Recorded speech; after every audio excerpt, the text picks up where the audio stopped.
ಲವರ್ನಿಂದ lock ಆದ ಜಗತ್ತಿನ ಅತಿ ದೊಡ್ಡ ಡಾನ್ ಎಲ್ ಮೆಂಚೋಗೆ ಪ್ರೀತಿ ಮುಳುವಾಗಿದ್ದು ಹೇಗೆ? ವೀಕ್ಷಕರೇ, ಜಗತ್ತಿನ ಅತಿ ದೊಡ್ಡ ಡಾನ್, ಡ್ರಗ್ಸ್ ಲೋಕದ ಅಧಿಪತಿ, ವಿಶ್ವದ ದೊಡ್ಡಣ್ಣನ ನಿದ್ದೆಗೆಡಿಸಿದ ಭೂಪ, ಈತನನ್ನ ಮುಗಿಸಲು ಅಮೆರಿಕದ ಸೇನೆಗೂ ಆಗಿರಲಿಲ್ಲ ಅಂದ್ರೆ ನೀವು ಊಹಿಸಿ ಈತ ಎಂಥ ಚಾಣಕ್ಯನಿರಬಹುದು ಅಂತ. ಇಷ್ಟೆಲ್ಲ ಬುದ್ಧಿವಂತ ರಾಕ್ಷಸ ದೊಡ್ಡ ಡಾನ್ ಹೇಗೆ ಸಿಕ್ಕಿಬಿದ್ದ ಅನ್ನೋದೇ ಇಡೀ ಜಗತ್ತಿಗೆ ಈಗ ಕುತೂಹಲವನ್ನು ಮೂಡಿಸಿದೆ.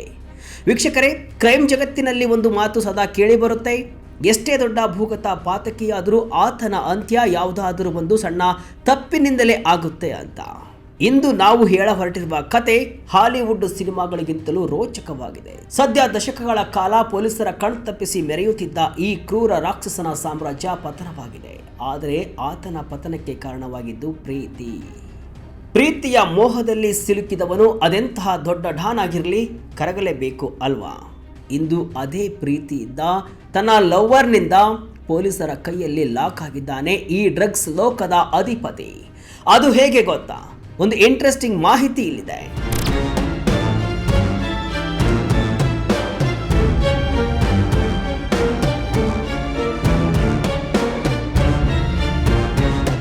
ಮೆಕ್ಸಿಕೋದ ಕುಖ್ಯಾತ ಜೆಲಿಸ್ಕೋ ನ್ಯೂ ಜನರೇಷನ್ ಕಾರ್ಟೆಲ್ ಎಂಬ ಬೃಹತ್ ಡ್ರಗ್ಸ್ ಮಾಫಿಯಾ ಸಾಮ್ರಾಜ್ಯದ ನಾಯಕ ಈತ. ಎಲ್ ಮೆಂಚೋ ಭಾನುವಾರ ನಡೆದ ಭೀಕರ ಸೇನಾ ಕಾರ್ಯಾಚರಣೆಯಲ್ಲಿ ಹತನಾಗಿದ್ದಾನೆ. ಜೆಲಿಸ್ಕೋ ರಾಜ್ಯದ ತಪಾಲ್ಫಾ ಎಂಬ ಪಟ್ಟಣದಲ್ಲಿ ಭದ್ರತಾ ಪಡೆಗಳು ಮತ್ತು ಕಾರ್ಟೆಲ್ ಉಗ್ರರ ನಡುವೆ ನಡೆದ ಭೀಕರ ಗುಂಡಿನ ಚಕಮಕಿಯಲ್ಲಿ ಈ 59 ವರ್ಷದ ಡ್ರಗ್ ಲಾರ್ಡ್ ಗಂಭೀರವಾಗಿ ಗಾಯಗೊಂಡಿದ್ದ. ಗುಂಡೇಟಿನಿಂದ ನರಳುತ್ತಾ ಇದ್ದಂತಹ ಆತನನ್ನ ಹೆಚ್ಚಿನ ಚಿಕಿತ್ಸೆಗಾಗಿ ಮೆಕ್ಸಿಕೋ ಸಿಟಿಗೆ ಏರ್ ಲಿಫ್ಟ್ ಮಾಡುವ ಮಾರ್ಗ ಮಧ್ಯೆ ಆತ ಕೊನೆ ಉಸಿರೆಳೆದಿದ್ದಾನೆ. ಈ ಒಂದು ಕಾರ್ಯಾಚರಣೆ ಸಾಮಾನ್ಯವಾಗಿದ್ದು ಆಗಿರಲಿಲ್ಲ. ಇದು ಅಕ್ಷರಶಃ ಒಂದು ಮಿನಿ ಯುದ್ಧವೇ ಆಗಿತ್ತು. ಈ ಗುಂಡಿನ ಕಾಳಗ ಮತ್ತು ನಂತರ ಭುಗಿಲೆದ್ದ ಹಿಂಸಾಚಾರದಲ್ಲಿ ಭದ್ರತಾ ಪಡೆಗಳು, ಶಂಕಿತ ಕಾರ್ಟೆಲ್ ಸದಸ್ಯರು ಮತ್ತು ಕೆಲವು ಅಮಾಯಕ ನಾಗರಿಕರು ಸೇರಿದಂತೆ ಬರೋಬ್ಬರಿ 70ಕ್ಕೂ ಹೆಚ್ಚು ಜನರು ತಮ್ಮ ಪ್ರಾಣವನ್ನ ಕಳೆದುಕೊಂಡಿದ್ದಾರೆ. ಅಮೆರಿಕದ ಮೋಸ್ಟ್ ವಾಂಟೆಡ್ ಕ್ರಿಮಿನಲ್ಗಳ ಪಟ್ಟಿಯಲ್ಲಿದ್ದ ಈತನ ಸಾವು ಮೆಕ್ಸಿಕೋದ ಸಂಘಟಿತ ಅಪರಾಧಗಳ ವಿರುದ್ಧದ ಹೋರಾಟದಲ್ಲಿ ಒಂದು ಐತಿಹಾಸಿಕ ಮೈಲುಗಲ್ಲು ಅಂತಾನೆ ಹೇಳಲಾಗ್ತಿದೆ. ಪ್ರೇಯಸಿಯಿಂದ ಲಾಕ್ ಆಗಿದ್ದೇಗೆ ಮೆಂಚೋ? ಈಗ ಅಸಲಿ ಸ್ಟೋರಿಗೆ ಬರೋಣ. ಹಾಗಾದ್ರೆ ಜಗತ್ತಿನ ಕಣ್ಣಿಗೆ ಮಣ್ಣೆರಚಿ ಅಡಗಿದ್ದ ಈತನನ್ನ ಸೇನೆ ಪತ್ತೆ ಹಚ್ಚಿದ್ದು ಹೇಗೆ? ಇದರ ಹಿಂದಿರುವುದು ಅತ್ಯಂತ ರೋಚಕವಾದ ಕತೆ. ಮೆಕ್ಸಿಕ್ನ ರಕ್ಷಣಾ ಕಾರ್ಯದರ್ಶಿ ರಿಕಾರ್ಡೋ ಟ್ರೆವಿಲ್ಲಾ ಅವರು ಹೇಳುವ ಪ್ರಕಾರ ಗುಪ್ತಚರ ಇಲಾಖೆಯು ಮೆಂಚೋನ ಪ್ರೇಯಸಿಯ ಚಲನವಲನಗಳ ಮೇಲೆ ನಿಗಾ ಇಟ್ಟಿತ್ತು. ಈ ಒಂದು ಸುಳಿವೆ ಆತನ ವಿನಾಶಕ್ಕೆ ಮುನ್ನುಡಿ ಬರೆಯಿತು. ಅಮೆರಿಕದ ಗುಪ್ತಚರ ಇಲಾಖೆ ಮತ್ತು ಮೆಕ್ಸಿಕೋದ ವಿಶೇಷ ಪಡೆಗಳು ಜಂಟಿಯಾಗಿ ಈ ಕಾರ್ಯಾಚರಣೆಗೆ ಬಲೆಯನ್ನ ಹೆಣೆದಿದ್ವು. ಮೆಂಚೋನ ಪ್ರೇಯಸಿಯ ಅತ್ಯಂತ ನಂಬಿಕಸ್ಥ ಆಕೆಯ ಸಹಾಯಕನ ಮೇಲೆ ಸೇನೆ ಒಂದು ಹದ್ದಿನ ಕಣ್ಣನ್ನು ಇಟ್ಟಿತ್ತು. ಶುಕ್ರವಾರದಂದು ಆ ಸಹಾಯಕ ಮೆಂಚೋನ ಪ್ರೇಯಸಿಯನ್ನ ಪರ್ವತ ಶ್ರೇಣಿಯ ನಡುವೆ ಇರುವಂತಹ ತಪಾಲ್ಪಾ ಪಟ್ಟಣಕ್ಕೆ ಕರೆತಂತಾನೆ. ಅಲ್ಲಿ ಆಕೆ ಭೂಗತ ಪಾತಕಿ ಮೆಂಚೋನನ್ನ ಭೇಟಿ ಆಗ್ತಾಳೆ.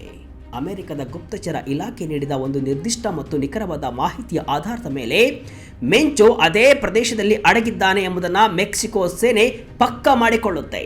ಶನಿವಾರದಂದು ಆತನ ಪ್ರೇಯಸಿ ಆ ಪ್ರದೇಶದಿಂದ ವಾಪಸ್ಸಾದ ತಕ್ಷಣ ಮೆಕ್ಸಿಕನ್ ವಿಶೇಷ ಪಡೆಗಳು ತಮ್ಮ ಮೆಗಾ ಆಪರೇಷನ್ ಅಂತಿಮ ರೂಪುರೇಷೆಗಳನ್ನು ಸಿದ್ಧಪಡಿಸುತ್ತವೆ. ಎಲ್ ಮೆಂಚೋ ತನ್ನ ಬಿಗಿ ಭದ್ರತಾ ಪಡೆಯೊಂದಿಗೆ ಅಲ್ಲೇ ಇದ್ದಾನೆ ಎಂಬುದು ಸೇನೆಗೆ ಖಚಿತವಾಗುತ್ತೆ. ಮೈ ನವಿರೇಳಿಸುವ ಮೆಗಾ ಆಪರೇಷನ್. ಭಾನುವಾರ ಬೆಳಗಿನ ಜಾವ ಸೂರ್ಯ ಹುಟ್ಟುವ ಮುನ್ನವೇ ಮೆಕ್ಸಿಕನ್ ಸೇನೆ ಮತ್ತು ನ್ಯಾಷನಲ್ ಗಾರ್ಡ್ನ ತುಕಡಿಗಳು ತಪಾಲ್ಫಾ ಬಳಿಯ ಕಾಡು ಪ್ರದೇಶವನ್ನು ಸಂಪೂರ್ಣವಾಗಿ ಸುತ್ತುವರೆದು ಆತ ತಪ್ಪಿಸಿಕೊಳ್ಳದಂತೆ ಫುಲ್ ಸೆಕ್ಯೂರಿಟಿಯನ್ನು ಹಾಕಲಾಗುತ್ತೆ. ಇವರ ಬೆಂಬಲಕ್ಕಾಗಿ ಪಕ್ಕದ ರಾಜ್ಯಗಳಲ್ಲಿ 6 ಅಟ್ಯಾಕ್ ಹೆಲಿಕಾಪ್ಟರ್ಗಳು ಕೂಡ, ಹೆಚ್ಚುವರಿ ವಿಶೇಷ ಪಡೆಗಳು ಕೂಡ ಸನ್ನದ್ಧ ಸ್ಥಿತಿಯಲ್ಲಿ ಇದ್ವು. ಆಗಸದಿಂದ ಕಣ್ಗಾವಲು ಇಡಲು ಮೆಕ್ಸಿಕನ್ ವಾಯುಪಡೆ ಕೂಡ ರಣರಂಗಕ್ಕೆ ಇಳಿದಿತ್ತು. ರಕ್ಷಣಾ ಕಾರ್ಯದರ್ಶಿ ಟ್ರೆವಿಲ್ಲಾ ಅವರು ಈ ಕಾರ್ಯಾಚರಣೆಯನ್ನ ಅತ್ಯಂತ ಹಿಂಸಾತ್ಮಕ ಮತ್ತು ರಕ್ತಸಿಕ್ತ ಅಂತ ಬಣ್ಣಿಸಿದ್ದಾರೆ. ಸೇನಾ ಪಡೆಗಳು ಕಾಡಿನೊಳಗೆ ಮುನ್ನುಗ್ತಾ ಇದ್ದಂತೆ ಭಾರಿ ಶಸ್ತ್ರಸಜ್ಜಿತರಾಗಿದ್ದಂತಹ ಮೆಂಚೋನ ಗನ್ಮ್ಯಾನ್ಗಳು ಸೇನೆಯ ಮೇಲೆ ಒಂದೇ ಸಮನೆ ಮುಗಿಬೀಳ್ತಾರೆ. ಎರಡೂ ಕಡೆಯಿಂದ ಗುಂಡಿನ ಸುರಿಮಳೆಯೇ ಶುರುವಾಯಿತು. ಸೇನೆಯ ಭೀಕರ ದಾಳಿಗೆ ತತ್ತರಿಸಿದ ಮೆಂಚೋ ತನ್ನ 2 ಅಂಗರಕ್ಷಕರೊಂದಿಗೆ ಕ್ಯಾಬಿನ್ಗಳಿದ್ದ ಮರದ ಪ್ರದೇಶದತ್ತ ಓಡಿ ಹೋಗಿ ತಪ್ಪಿಸಿಕೊಳ್ಳಲು ಯತ್ನಿಸಿದ್ದ. ಈ ಕಾರ್ಯಾಚರಣೆಯ ವೇಳೆ ಸೇನೆಯ ಇಬ್ಬರು ರಾಕೆಟ್ ಲಾಂಚರ್ಗಳನ್ನು ವಶಪಡಿಸಿಕೊಂಡಿದೆ. ವಿಶೇಷವೇನೆಂದರೆ ಇದೇ ಮಾದರಿಯ ರಾಕೆಟ್ ಲಾಂಚರ್ ಬಳಸಿ 2015ರಲ್ಲಿ CJNG ಕಾರ್ಟೆಲ್ ಸೇನಾ ಹೆಲಿಕಾಪ್ಟರ್ ಒಂದನ್ನು ಹೊಡೆದು ಹಾಕಲಾಗಿತ್ತು. ಅಂತಿಮವಾಗಿ ವಿಶೇಷ ಪಡೆಗಳು ಮೆಂಚೋನನ್ನು ದಟ್ಟವಾದ ಪೊದೆಗಳ ನಡುವೆ ಅಡಗಿಕೊಂಡಿದ್ದಾಗ ಪತ್ತೆ ಹಚ್ತವೆ. ಅಲ್ಲಿ ಮತ್ತೊಂದು ಸುತ್ತಿನ ಭೀಕರ ಗುಂಡಿನ ಚಕಮಕಿ ನಡೆಯುತ್ತೆ. ಘಟನಾ ಸ್ಥಳದಲ್ಲಿಯೇ ಮೆಂಚೋನ 8 ಮಂದಿ ಸತ್ತು ಹೋಗ್ತಾರೆ. ಮೆಂಚೋ ಮತ್ತು ಆತನ ಇಬ್ಬರು ಅಂಗರಕ್ಷಕರಿಗೆ ತೀವ್ರ ಸ್ವರೂಪದ ಗುಂಡೇಟು ಬೀಳುತ್ತೆ. ಈ ಗೊಂದಲದ ಸಮಯದಲ್ಲಿ ಸೇನಾ ಹೆಲಿಕಾಪ್ಟರ್ ಮೇಲೂ ಗುಂಡಿನ ದಾಳಿ ನಡೆಸಿದ್ದರಿಂದ ಹೆಲಿಕಾಪ್ಟರ್ ಅನ್ನು ತುರ್ತು ಭೂಸ್ಪರ್ಶ ಮಾಡಬೇಕಾಯಿತು.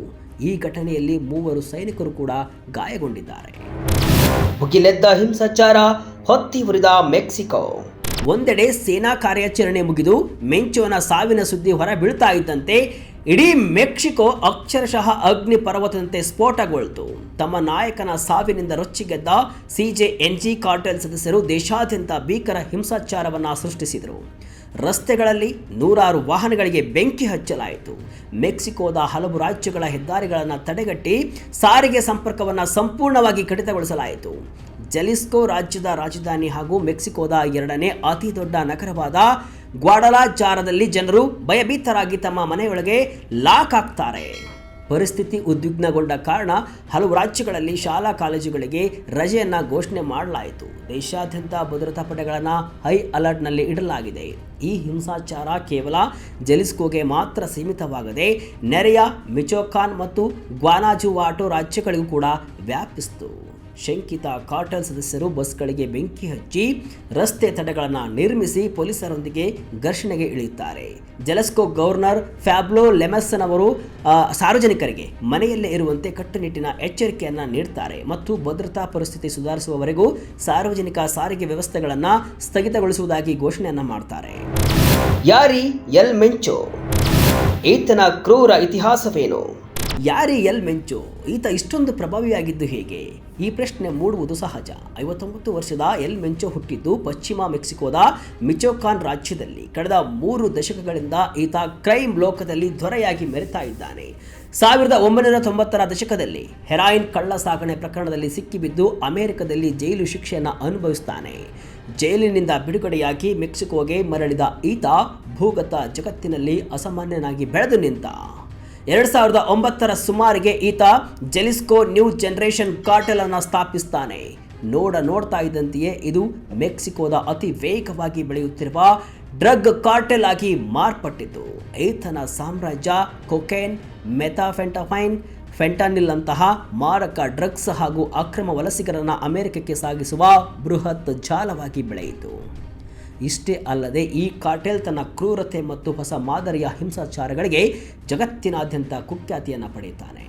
ಡ್ರೋನ್ಗಳನ್ನು ಬಳಸಿ ಬಾಂಬ್ ದಾಳಿ ನಡೆಸುವುದು, ಸುಧಾರಿತ ಸ್ಫೋಟಕ ಸಾಧನಗಳನ್ನು ಬಳಕೆ ಮಾಡಿ ಮುಂತಾದವುಗಳನ್ನು ಈತ ಡ್ರಗ್ಸ್ ಮಾಫಿಯಾಕ್ಕೆ ಪರಿಚಯಿಸ್ತಾನೆ. ಮೆಕ್ಸಿಕನ್ ಭದ್ರತಾ ಪಡೆಗಳ ಮೇಲೆ ಈತನ ಗ್ಯಾಂಗ್ ನಿರಂತರವಾಗಿ ಅತ್ಯಂತ ನಿರ್ಭೀತ ದಾಳಿಗಳನ್ನು ನಡೆಸ್ತಾ ಇತ್ತು. 2015ರಲ್ಲಿ ಸೇನಾ ಹೆಲಿಕಾಪ್ಟರ್ ಅನ್ನು ಹೊಡೆದುರುಳಿಸಿದ್ದು ಮತ್ತು ಆಗಿನ ಮೆಕ್ಸಿಕೋ ಸಿಟಿ ಪೊಲೀಸ್ ಮುಖ್ಯಸ್ಥ ಒಮರ್ ಗಾರ್ಸಿಯಾ ಹಾರ್ಫುಚ್ ಅವರನ್ನು ಹತ್ಯೆ ಮಾಡಲು ಯತ್ನಿಸಿದ್ದು ಈತನ ನೆತ್ತರು ಹರಿಯುವ ಇತಿಹಾಸಕ್ಕೆ ಜೀವಂತ ಸಾಕ್ಷಿಯಾಗಿದೆ. ವೀಕ್ಷಕರೇ, ದಶಕಗಳ ಕಾಲ ತನ್ನ ಕ್ರೌರ್ಯರಿಂದಲೇ ಇಡೀ ಮೆಕ್ಸಿಕೋವನ್ನು ನಡುಗಿಸಿದ್ದ ಡ್ರಗ್ ಲಾರ್ಡ್ ಎಲ್ ಮೆಂಚೋನ ರಕ್ತ ಸಿಕ್ತ ಅಧ್ಯಾಯವಂತೂ ಮುಕ್ತಾಯವಾಗಿದೆ. ಆತನ ಪ್ರೇಯಸಿಯನ್ನು ಹಿಂಬಾಲಿಸಿ ಹೋದಂತಹ ಗುಪ್ತಚರ ಇಲಾಖೆ ಆತನ ಬೃಹತ್ ಸಾಮ್ರಾಜ್ಯವನ್ನ ಮಣ್ಣು ಪಾಲು ಮಾಡಿದೆ. ಆದರೆ ಆತನ ಸಾವಿನ ನಂತರ ಭುಗಿಲೆದ್ದಿರುವ ಹಿಂಸಾಚಾರ ನೋಡಿದರೆ ಮೆಕ್ಸಿಕೋದ ಡ್ರಗ್ಸ್ ಯುದ್ಧ ಇಲ್ಲಿಗೆ ಮುಗಿಯುವ ಲಕ್ಷಣಗಳು ಕಾಣಿಸ್ತಾ ಇಲ್ಲ. CJNG ಕಾರ್ಟೆಲ್ನ ಮುಂದಿನ ನಾಯಕ ಯಾರು? ಈ ಮೆಂಚೋ ಪಡೆಯ ಪ್ರತಿಕಾರದ ಜ್ವಾಲೆ ಎಲ್ಲಿಗೆ ಹೋಗಿ ತಲುಪಲಿದೆ? ಈ ಎಲ್ಲ ಪ್ರಶ್ನೆಗಳಿಗೆ ಕಾಲವೇ ಉತ್ತರಿಸಬೇಕಿದೆ. ಇದಿಷ್ಟು ಇವತ್ತಿನ ವಿಶೇಷ. ಇದೇ ರೀತಿಯ ಹಲವು ವಿಶ್ಲೇಷಣೆ ಮಾಹಿತಿ ಅಷ್ಟೇ ಅಲ್ಲ, ಮನರಂಜನೆಯ ವಿಡಿಯೋಗಳಿಗಾಗಿ ವಿಜಯ ಕರ್ನಾಟಕ ವೆಬ್ಸೈಟ್, ಫೇಸ್ಬುಕ್ ಹಾಗೂ ಯೂಟ್ಯೂಬ್ ಪೇಜನ್ನು ಫಾಲೋ ಮಾಡಿ. ಧನ್ಯವಾದಗಳು.